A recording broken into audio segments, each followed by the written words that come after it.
Hi, my name's Yasmin and I'm the DM. Hi, my name is Samantha. I play Elora Greyvale and she is a sorceress from the province of Nephalia. Hi, I'm Ryan. I play Ogvar Shawfort, the goat-herding, mushroom-seeking ranger from Kessig. Hi, I'm Rick, and I play Otto, a spring sage from Hanweir sworn to the land, wandering the plain and setting wrongs to right with his ursine companion, Bojo.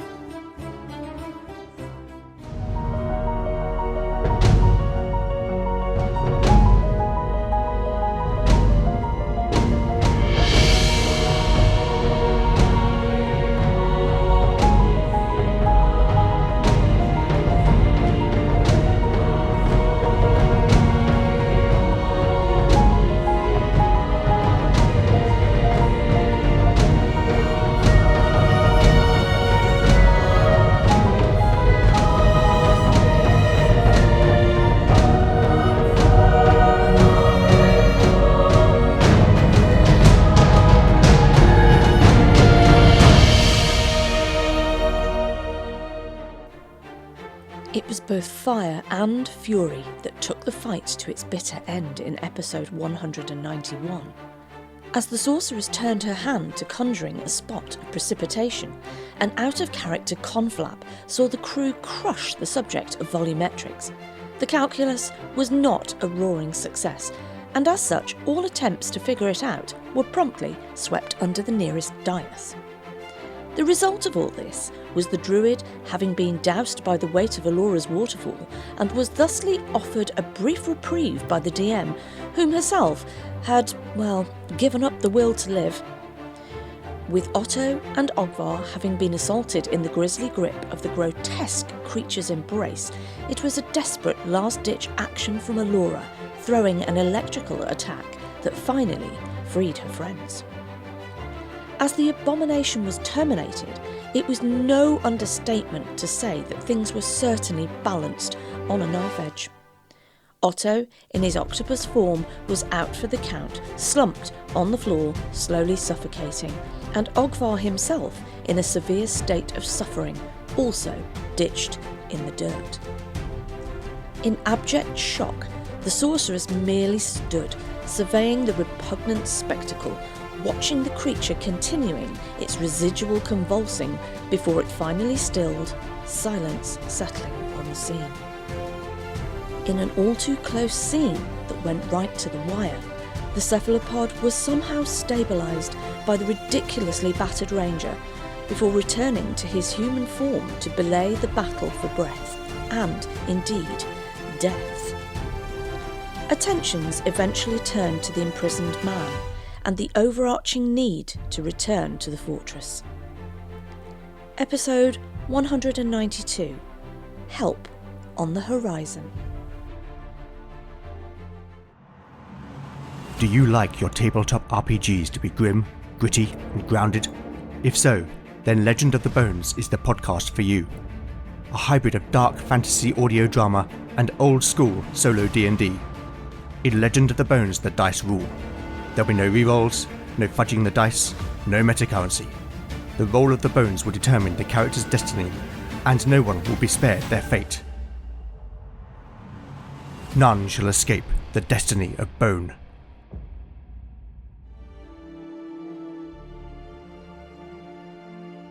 Elora can save... how far away are they from the tower? I mean, she's got 800 and something feet on her dimension door, 840 feet. You probably need to travel some of the way, I think. Hang on, let me think. I haven't got the maps. Because that's quite 840 feet. It's a long way, but it's not. It's about... You'd probably be able to make it. Do you think so? Because, you've gone here. This is the main area. You've got the tower there. Then you've got your next layer up, which is kind of like... You're on the third level, aren't you? Is like on over here. And then you've got third level, so it's like that. You're probably not that far away from it in terms of X, Y, but it's just floors. Z axes, yeah. I'd say you'd be able to make it. That you'd probably be able to tell that you'd be able to make it if you take a moment to think about how this map layout is and how the actual caves are laid out. Yeah. You'd probably be able to come to the conclusion that you're actually not that far away from it. You're just higher up. I think by the time that they'd gone back through the previous room that was the laboratory and then down the slope down to the next level, I think Elora would suddenly think, why are we walking? Wait up, guys. Hang on a minute. I'm sorry. I'm not really firing on all cylinders at the moment. She's going to link arms with them. Who's carrying? Somebody's carrying. Is Otto carrying? I think Otto's carrying it. Right.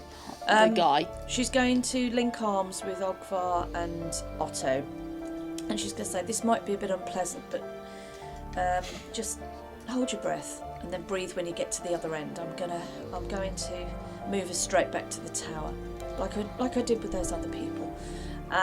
She's going to make a motion with her one hand through the link, through her linked arm, and she's going to draw a downwards tear into space, and you'll see this this silver line appear and this tear in space appear. Okay, yep. And she is going to say, "Apiri Emmanuel," and then this tear in space will arrive. Okay, yes, you create your dim door? It's a dimension door, Yeah, you create your dim door, and you're able to step through it, all of you, and you emerge outside of the tower.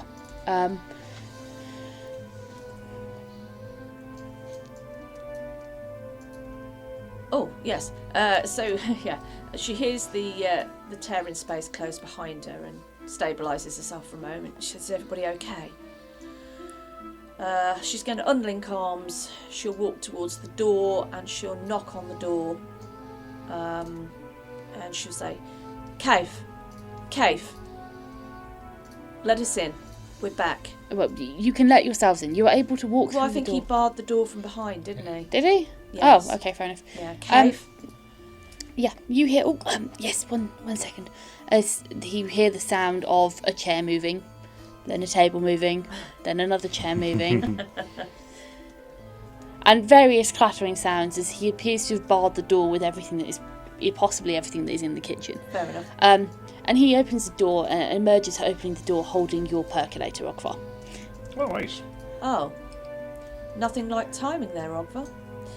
So she's going to walk through, obviously hold the door back so that they can get Otto can get through carrying his passenger,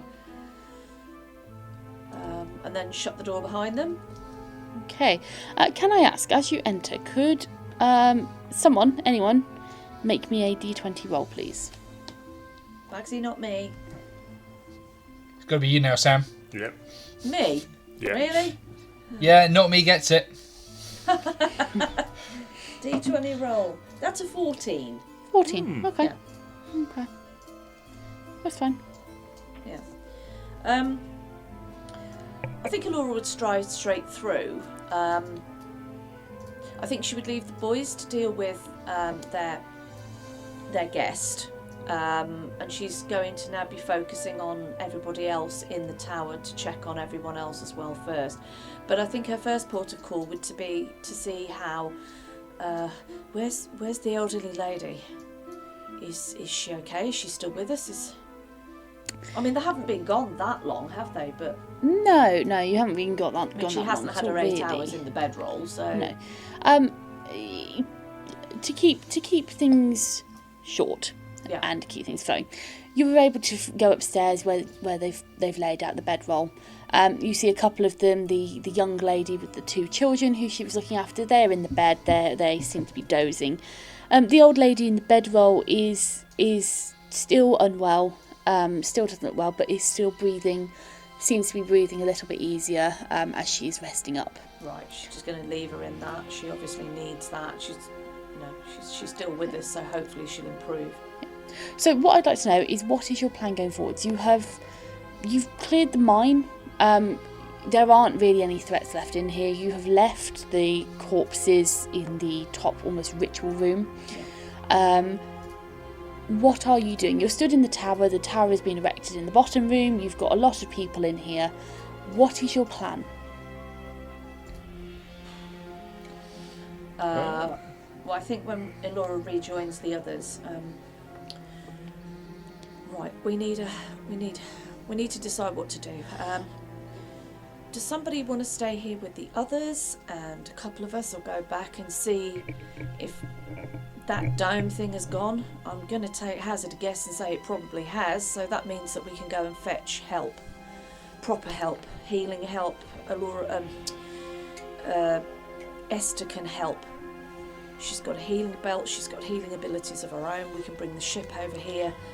We can actually do something to move these people, like en masse back to the town where there's an apothecary and other help and their homes, and that would be my suggestion. Somebody want to go with me? Well, I think that given I'm the one that can probably hold the grounds for longest if I needed to, Otto will volunteer to stay put while you two go out and fetch help. Okay, that's... What say you, Ogvar? Oh yes, it's all needs doing, so may as well crack on with it, I suppose. Let's go and get the ship over here and start making a difference, I suppose. Right, and that's exactly what she's going to do. She's going to just give Otto a pat on the back and say, good luck, my friend, just do what you can for them. Kaif, you stay with Otto, please. And I think her and I assume Ogvar will leave the tower. She's going to try and make the shortest route. Okay, they're going to go out. She'll go outside of the cave to start with, outside of the mine. Is she correct in her assumption that the barrier has now gone? Okay, as you leave the mine, you take a look up, and you can see that the swirling storm clouds which had been gathering have not dissipated fully, but they've stopped swirling. And they've kind of lost that swirl definition, and instead they just hang as large, heavy storm clouds, looking like they're going to burst any minute. But as you kind of crane your head back and you start looking around and tilting your head from every angle possible, you can no longer see the shimmering, almost like this, the holographic kind of shimmer, which told you there was a barrier of a kind. Okay. Well, look at that, Ogvar. It looks like we should be able to. Oh, that's a point. We should be able to.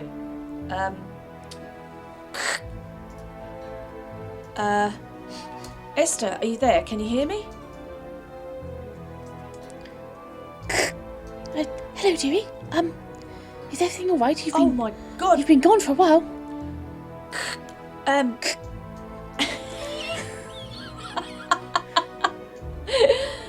We'll go again.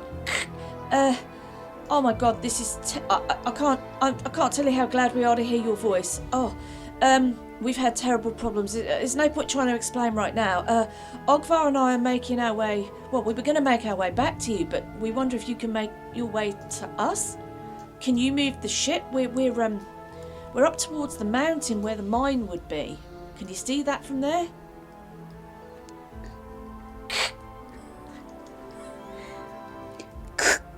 Oh, okay, dearie. Yes, that should be no problem. Jedrick, dear, we're going to have to pause our game of Scrabble there. Don't you dare cheat. I know what letters you have. Elora's going to turn to Ogvar and hold this amulet out in front of her and look at him, and she's going to say, Scrabble? Really? Scrabble. Scrabble? After what we've... Scrabble! Scrabble! Can't say Scrabble. Oh, It's okay, copymarked. sorry. It's trademarked. Right. Okay. Yeah, we're not going to be sued by whoever it was that owned Scrabble. I can't remember who it is. Scrabble? Can you believe this? Scrabble, after what we've been through? Really? I suppose they didn't know, did they? We just popped into town.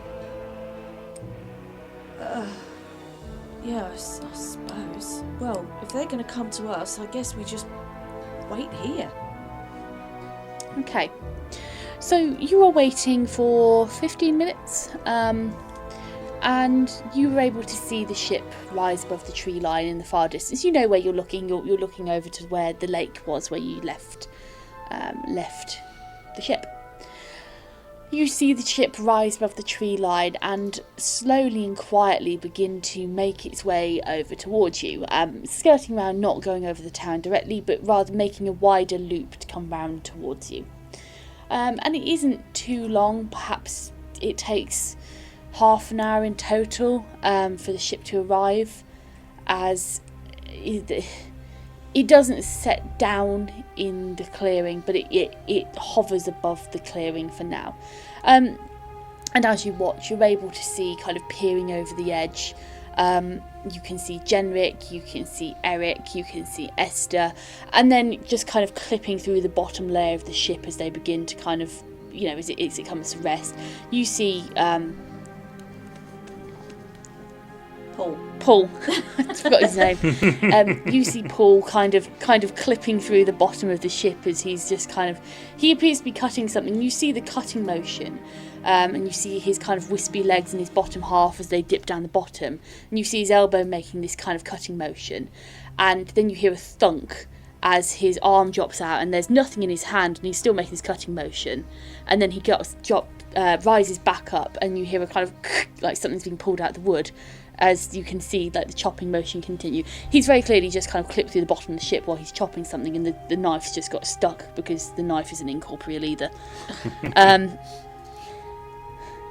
But looking up, Esther waves down at you. Oh, I'll be down in a jiffy, dearie. You see a rope tossed over, and she very heroically kind of like swings down on the rope and comes to a stop in front of you. And yeah, she looks well. It's almost quite startling to having seen her face on this imposter, seeing her now. She looks healthy. She's as vibrant as ever. She's got her her kind of like almost like her house clothes on. That it's not her adventuring gear. It's very much her kind of just wandering around, pottering around the house, doing things kind of clothing. Well, hello, dearie. Oh, you look a tad worse for the wear. You have no idea. We'll have to fill you in later. We've got what the hell's the tower called? It's a fortress. We've got the fortress up inside the mine, and we've got a whole host of really injured and unwell people. Some of them quite serious. We've got someone who we think might be Hans, but I think Jen needs to come down here. Who's got the ladder? So who's got the ladder? She looks around. Who has got the ladder? Who's got the infinite ladder? Is it in Orland? I don't think.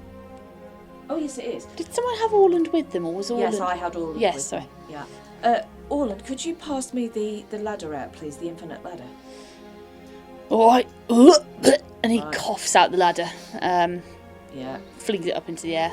Yeah, I think she just picked that one up off the floor. I'm not very good with this, guys. About how high is the ship off the ground, would you say?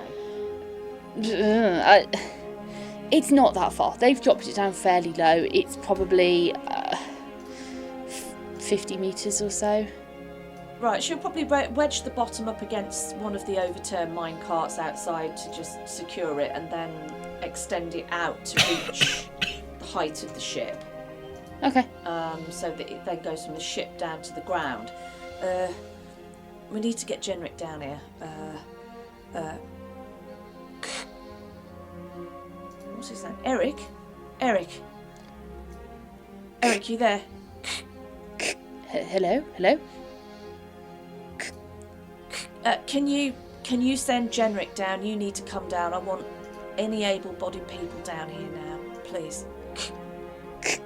Does Paul count? I'm not sure he's got a body. She's just not going to even answer that. Okay. So you see Eric and Genric begin to make their way down the ladder, descending at a reasonable pace to meet you on the floor outside. Genric, go through with maybe Ogvar. Can you take Genric to see if this guy is Hans and see if he can help with any healing, and Esther, perhaps if you can go with them, I'll have a quick chat with Eric and just bring him up to speed. Oh, sod it, we'll all just go. So we're all just going to go. She just doesn't even know where to start with this, to be fair, with this tale. So she's just beckoning everybody and saying, no, everybody just needs to come quick. We've got a serious situation here. Okay, so you lead Jemrick and Eric and Esther back through the first two chambers of the mine, and opening into the third, where obviously you can see the tower. You take them into the tower, and they're able to see, the many people who you have rescued. The seven you have rescued, plus Hans, who has been. I'm just going to say he's been tucked onto the sofa in the kitchen floor, that bottom floor. He's just been kind of deposited there. And what would you like to do? Just give me some quick bullet point headlines, each of you, what you would like to be doing.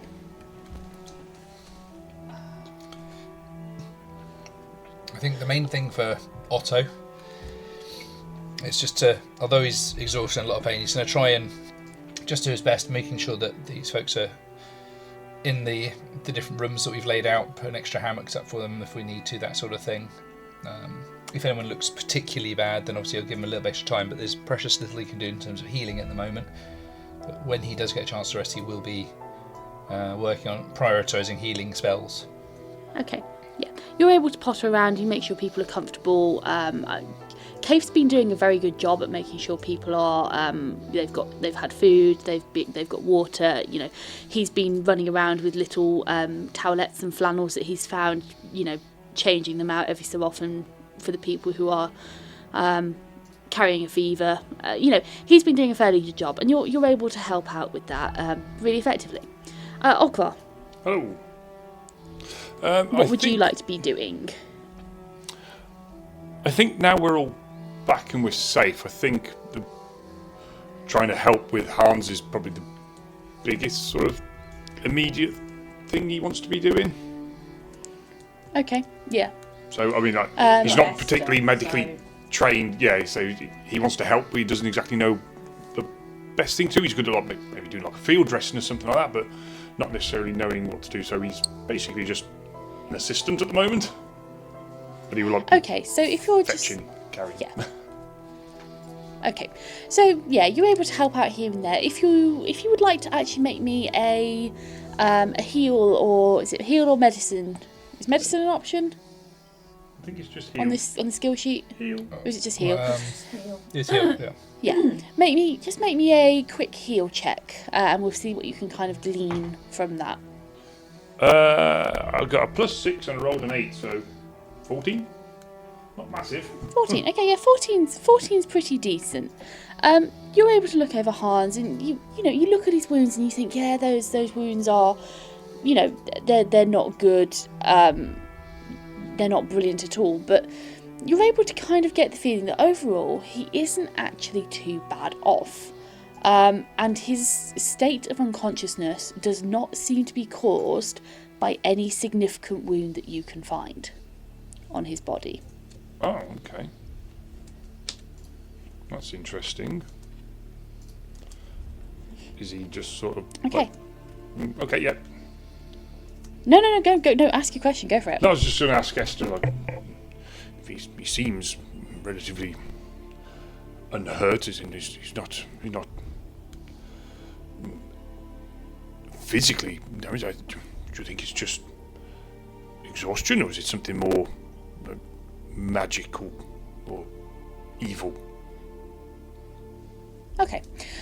So with Esther, you know, she gives you a couple of instructions. Oh, just sit him up, dearie, and you sit him up for her, and she checks along his back to try and see if there's any wounds. There's bruising, quite nasty bruising along his spine, but doesn't appear to be any physical wound. She checks over. She comes to the same conclusion as you, that his state of unconsciousness does not seem to be caused by any physical wound. Would you like to make me just a straight D20 roll for me, please, Ryan? Okay. You're rolling for Esther here. 2. 2. Okay. You see that Esther, she almost kind of imbues some of her clerical magic. She's not casting a healing spell, but she's almost imbuing, or she's almost making like an arcane check, basically, an arcana check in some sense, where she's just trying to inspect his body at a I guess on a more magical level, to try and see if she can figure out why he's unconscious. She checks around, she shakes her head at you. I'm not really sure, dearie, why he's in this state. I can't. Nothing physical, like you've seen. Nothing physical, but I would suspect it's something to do with magics of some kind. But I'm no expert really in that area. I don't think it'd be worth. Well, I mean, he's obviously a bit battered and bruised, but I don't think at this point it'd be worth using any healing spells or anything of that nature on him, because he doesn't appear to be terribly wounded at this point. I see. Okay, well, And I'm not sure it would do anything for him. This is just a little out of my zone of knowledge. Well, I'm here to assist in whatever way I can, but I don't know, just bed rest maybe? I don't know. Yes, I think that would be a good start. Let's and she kind of speaks, she talks to you, and she kind of says, well, let's get him into some different clothes, let's get him dressed properly and get a blanket around him, and perhaps try and get a little bit of water down his throat and rehydrate him a bit. And you're able to assist her with all those those kind of tasks. You're able to find some fairly normal looking clothes out of Jenric's old wardrobe, and you're able to kind of give him a bit of a clean up, a bit of a tidy up, dress him. Esther finds a bowl of water and cleans his hair as much as she possibly can. So you're able to tend to him in that manner. Elora, during this time, what are you doing? So during all of this, Elora would have asked Jenric to actually come and confirm if this, in fact, was Hans, as they suspected, Hans Reinhardt. I think she would have found some time to take. I think once all this was settled and they'd done their initial assessments of everybody, I think she would have decanted to maybe like a kitchen area or a quiet area away from everybody else, and just maybe talked through with her companions, explaining exactly what had happened since they reached the town. Okay. So that had taken a good sort of 10-15 minutes probably. A bit longer probably, yeah. Probably. So Jenric looks over, approaches Hans. I imagine at this point you've probably all recongregated in the kitchen area. Not the kitchen area, sorry, because that's a couple floors up. In the downstairs area, which is like the little living room area, where you'd left Hans. So you all kind of congregate in this area, and Jenric, you ask him, is this Hans? And I would like anybody to please make me a d20 roll. Go on then, Rick. Go for it, Ryan. I did the last one and I did terribly. It's your go now. Oh, I'm Go on on, it. Rick. I'm on it. Go We on, Rick. have a 6. We have a 6. 6. Better than my two. Jenric stands there in his impressive robes, stroking pensively his goatee. Yes.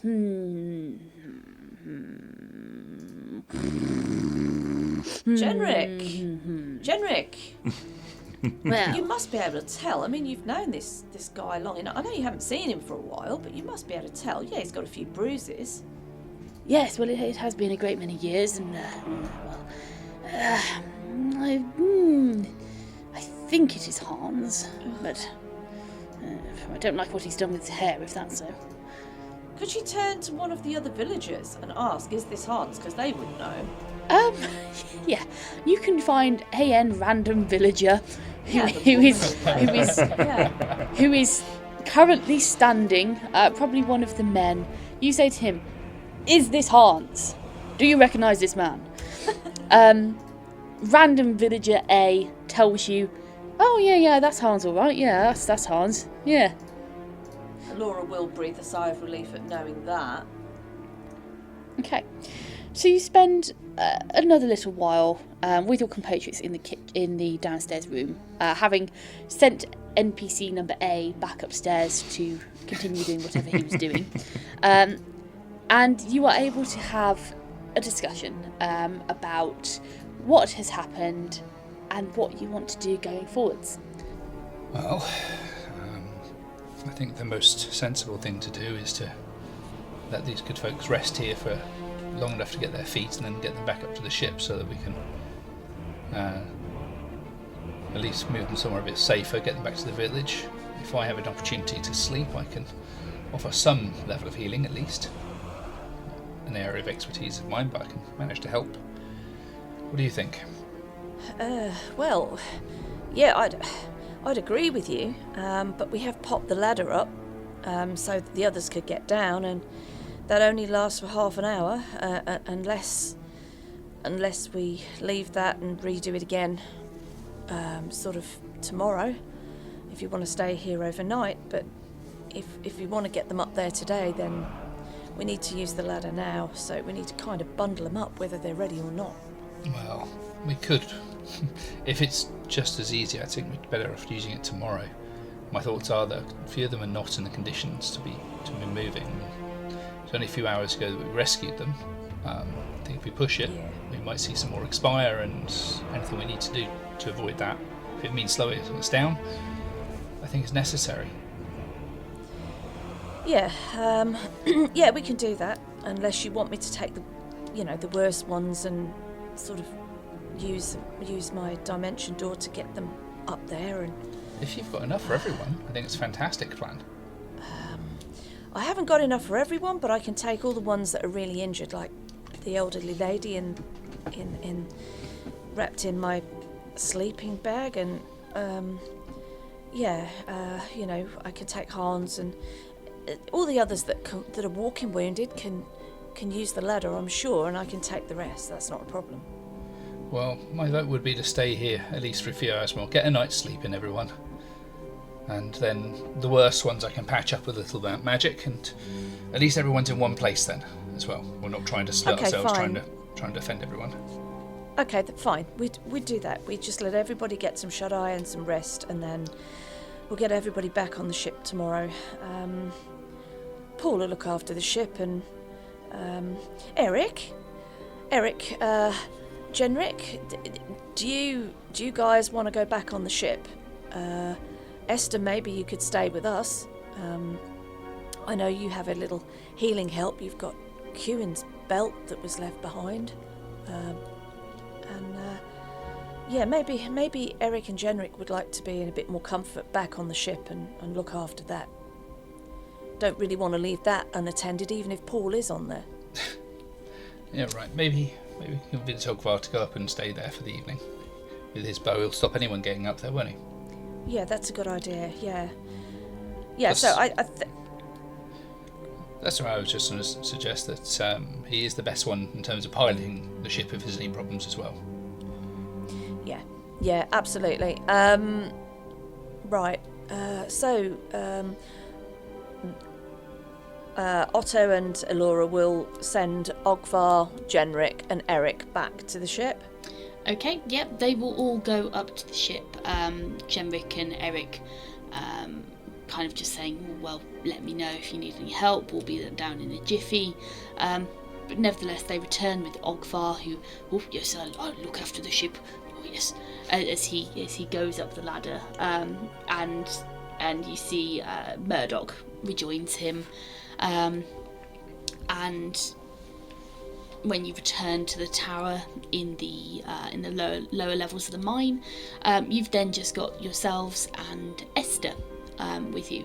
Esther's been running around. She's been applying some healing magic to some of the sicker looking people, notably the young woman who had been badly wounded on her back, and the older lady. Esther is applying some of that divine magics to them to hopefully patch them up and get them through the night and help things heal.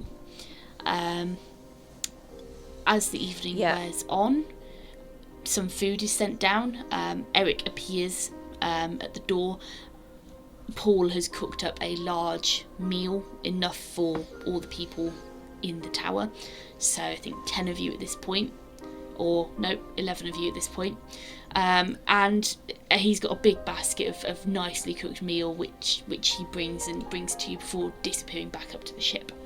What are you doing throughout the evening? Elora would have allowed Ogvar to pack up to shrink the infinite ladder when he got to the top. She would have mentioned that so that he's got control of that and can drop it back down when he's ready tomorrow. Okay. Elora has she has some extra food in tucked away in Orland. She still has some sweet pastries. She'll get 10 of those out, and she'll get 10 of the sweet pastries out. A little bit of sugar would probably do everybody the world of good at this point. So she'll distribute those around to everybody as well. And I think if everybody else is secure, excuse me.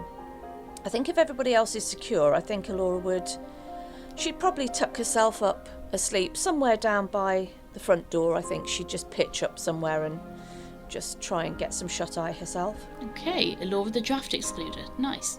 Yeah, that's the one, yeah. Roll herself up like a sausage and lie across the bottom of the door. Okay. And Otto, what is Otto doing?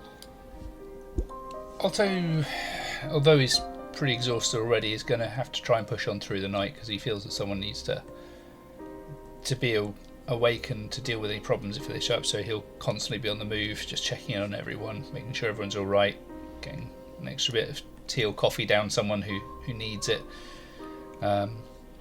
He will sort of rest in the early hours enough to replenish his spells and such, but he'll be on hand to basically to assist as necessary, as I say.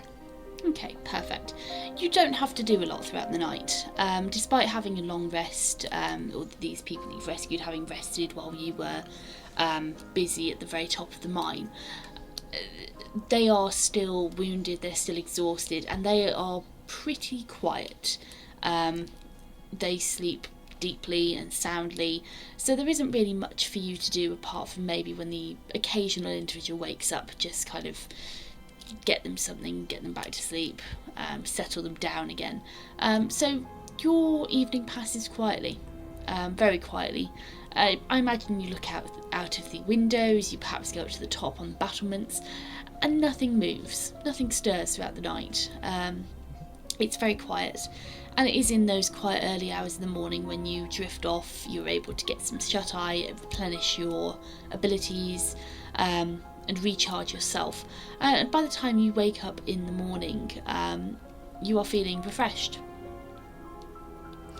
I think Elora would have woken up at first light with a nagging feeling that she's missing something with everything that's gone on.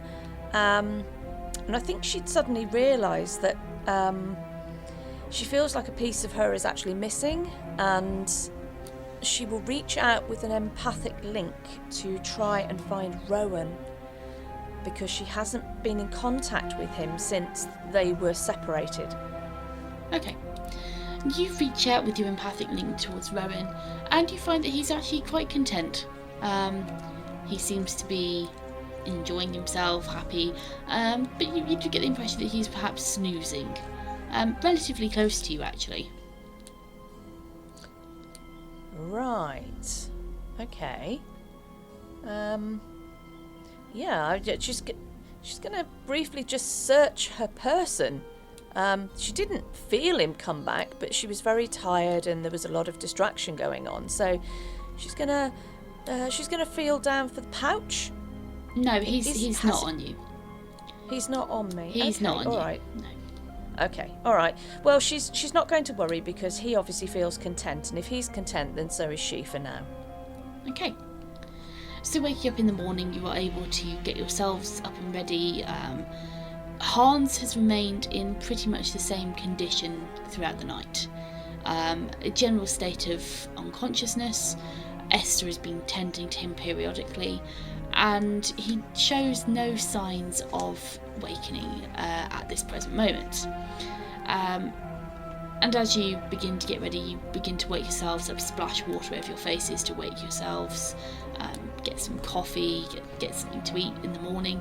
You start to hear movement from the survivors that you've rescued. What is your plan for the morning, for the day?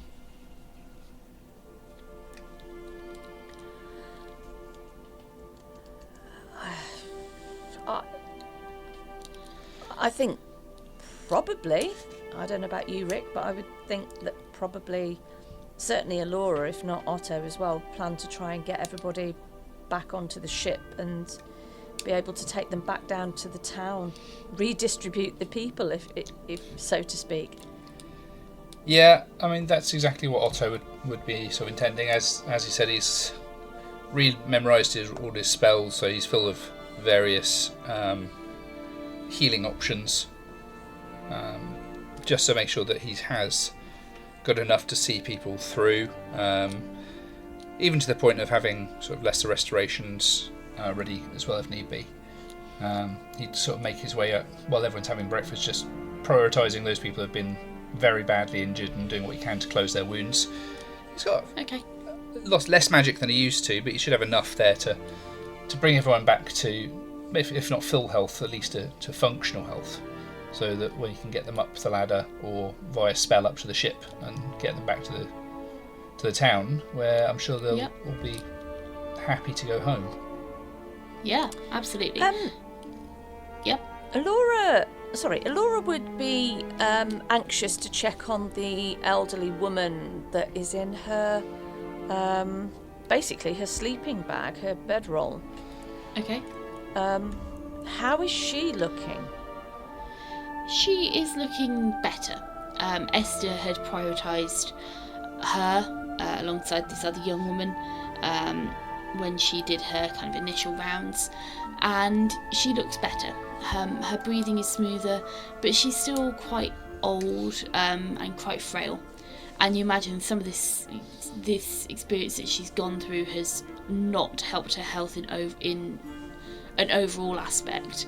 But with your combined healing abilities and your combined kind of dedication to getting everyone restored to a, if not fully healthy, semi-healthy state, everyone is looking a lot better. Physically, you've seen bruises fade, cuts have healed, skin has knitted back together, leaving only kind of faint pink or silvery scars.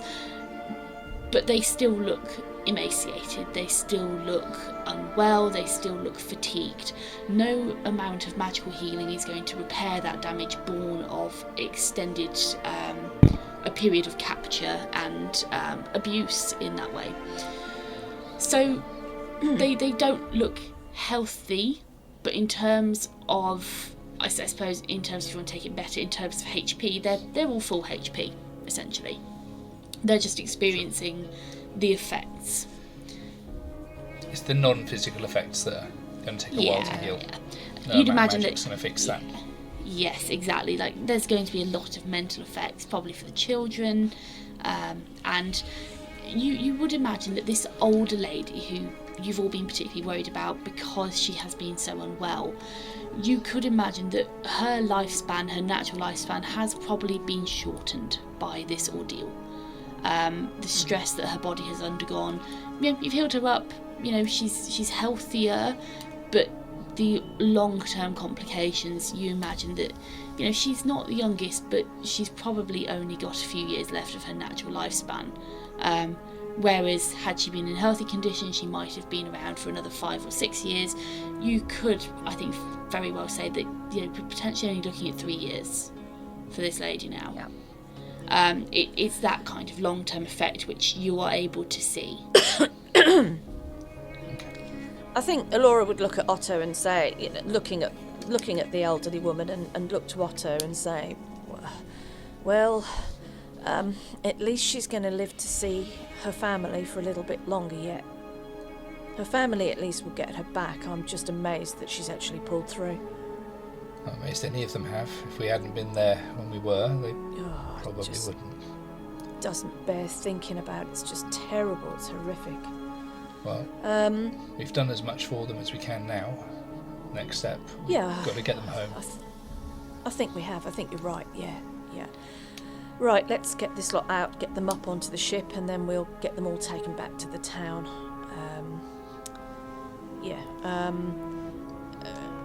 I think they'll probably start marshalling everybody out, supervising them going up the infinite ladder, which would have been put into place. Elora will spend certainly one use of her dimension door to actually move them, the ones that are unwell, the elderly woman and probably Hans, who's obviously still out for the count. Okay. And anybody else that looks particularly like they're struggling, she'll move those back up to the ship via use of dimension door. Okay. Yeah, I'd say probably your main concern is Hans, the old lady, and probably the 2 kids. Everyone else is in a state where they are able to physically move. You know, they're all within a certain age period where, yes, they're tired, they're fatigued, but they are physically strong enough to make that journey. So you are able to marshal everyone out of the tower. You are able to collapse it down into its small kind of chess piece size, almost like a rook, little model of itself, which you're able to stow away, and you walk them out of the mine. You walk them out of this room where you'd had these horrific acidic exploding dogs. You walk them through the room where you saw the can't remember the name of them now. It's not a roper. Is it a roper?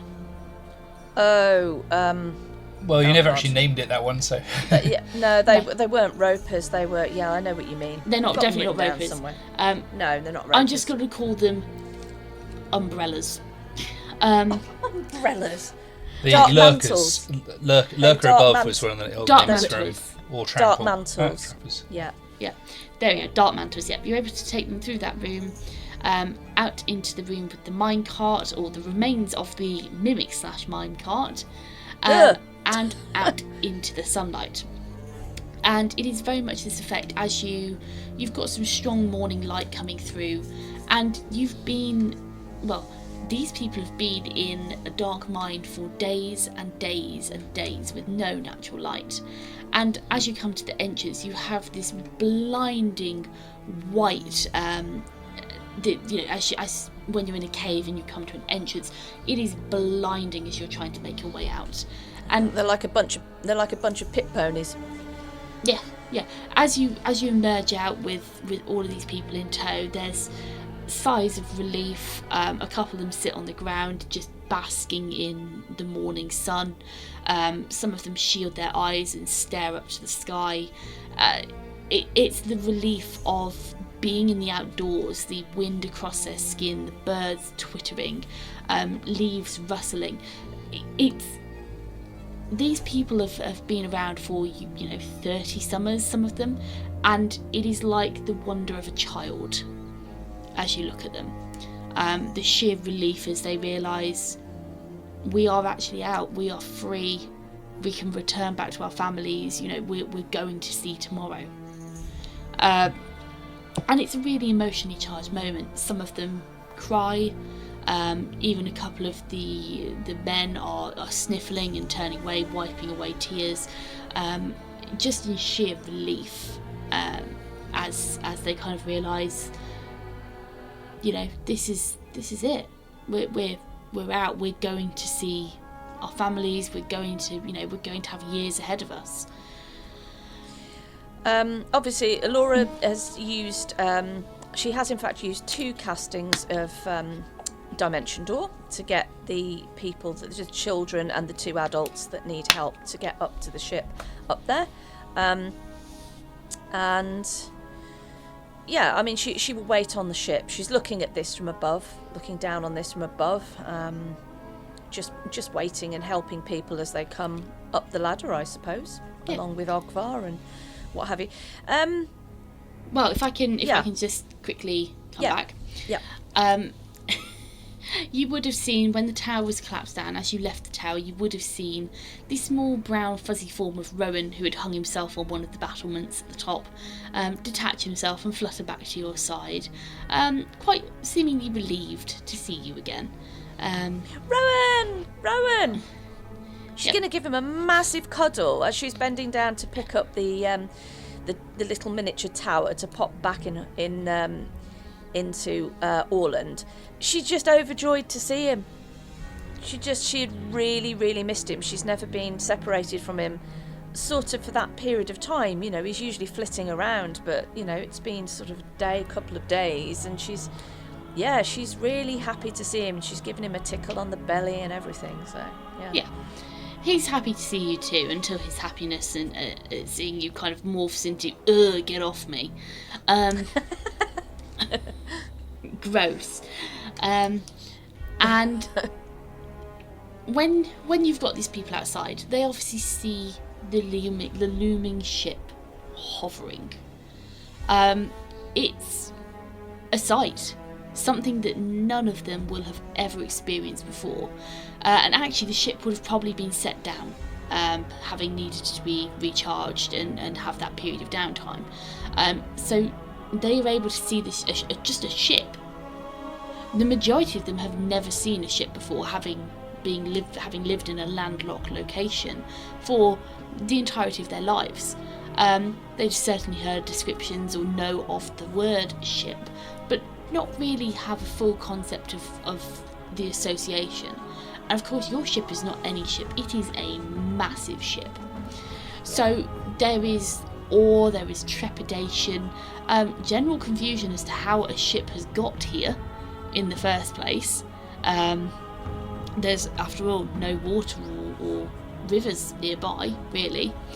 But with some assurance, you are able to get them loaded up, get them onto the deck of the ship, where they don't necessarily retire downstairs. They are clustered on the deck. Esther would have gone ahead and asked Paul to remain in the kitchen for the time being, not wanting to startle anyone with a ghost. Otto will not be disappointed. And you know, this is pretty much it. You left Bojo with the ship, didn't you, Otto? Yeah, they no longer have the bond that they used to have since he received Avicen's blessing, but they are obviously long-term companions. So if there is a short amount of time in between, he's sort of hustling and bustling, make sure everyone else is comfortable. Otto would definitely have gone and spent a bit of time with Bojo. Obviously not able to communicate in the same way they could, but just spending a bit of time in each other's company. Because they've both been through some rotten times recently. Yeah, you have one very happy bear. He's very happy to see you. Just through knowing Bojo and his body language, you can read relief, happiness, and he gives you a big old lick when he sees you. I'll lick him back. You get hair on your tongue. He's used to it. It's fine. He'll claw it out later. God. Okay. And you have your passengers aboard the ship. You forewarn them that this will be a little strange, but don't panic. As you, I'm assuming, give the signal to Ogvar to take flight. Descend, yeah. Well, ascend. Give them a book which says "Don't Panic" on the front, and it says "The Hitchhiker's Guide to Innistrad." That's the one. Yeah. Yeah. So you give the call, you give the signal to Ogvar, and Ogvar, the controls, you hear, oh yes, I've got to remember how to do this, I've got to press this button, and then I need to pull this lever, as he talks to himself and talks himself through the process of getting the ship up in the air. The ship ascends steadily, keeping it at a relatively low level, and aside from the squawking of the people aboard, who are obviously very, very shocked to suddenly be flying, of all things, it is peaceful and it is calm. It is actually a sunny day. The sun is weak but warm on your skin, and you're able to enjoy the very slow trip back towards the town. Ogvar's taking it steady, he's not rushing, and the ship isn't particularly high either. It's just above the level of the trees. As the town, the walls, the buildings begin to grow ever closer, what do you plan to do?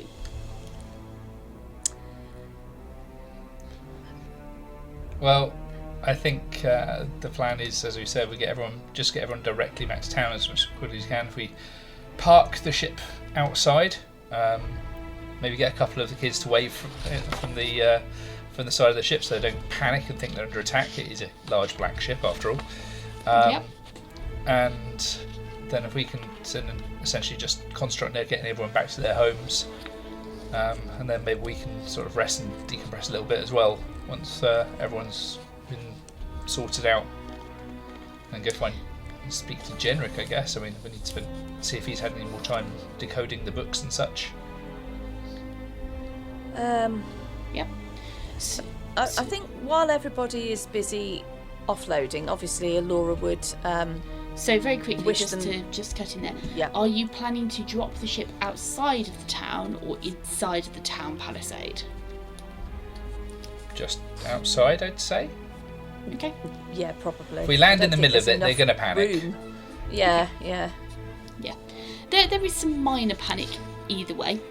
As the ship draws ever closer, you see two of the guards, town guards, stood at the northern gate, who begin firing quite impotently arrows at the bottom of the ship, and you hear the subtle thunk, thunk, thunk as they kind of land and stick one by one. But obviously, it's not doing a lot. As they begin to shout and holler on your approach.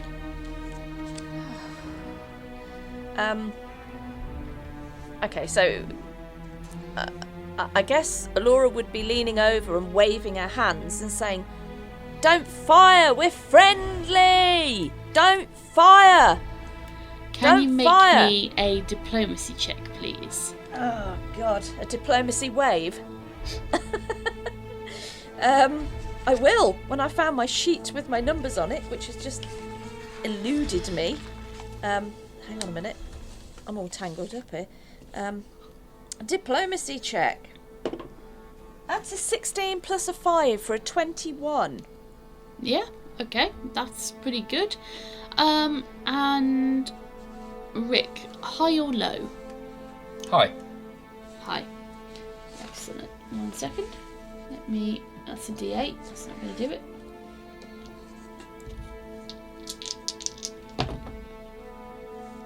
Yep. Okay. So, with that diplomacy check and that roll, let me just check something first. You very quickly realise, as you approach, Elora, you lean over as far as you possibly can, and Esther behind you very quickly grabs the back end of your waistband and holds you as you lean dangerously over the railings, waving down to the two guards below who are panicking, and they are as effective as headless chickens at this point. They have fired some arrows off at you, obviously seeing that it's been really ineffective. They just start shouting. One of them is crouched down on the ground, cowering with his hands over his head. The other one appears to be running around in circles, just yelling alternatively at the guy on the floor, at the ship, and then back towards town. Just does not know what to do with himself. And as you get closer, Elora, with that diplomacy check, you gather their attention, and you very quickly realise that this is Oswald and Adam. As the sorceress sped up the journey, our heroes headed back to the safety of the fortress. Leaving Otto and Kaif tending to their rescued flock, Ogvar and Elora made immediate and successful moves to contact their companions, and it was a sight for sore eyes as the ship arrived bringing many hands to help. Healing and sustenance was what mattered most. That and the problematic but eventual positive identification of Hans Reinhardt, whom was still unfortunately unconscious for reasons that yet evaded everybody. Once again, thanks for listening, folks, and we hope that you will join us next week for episode 193.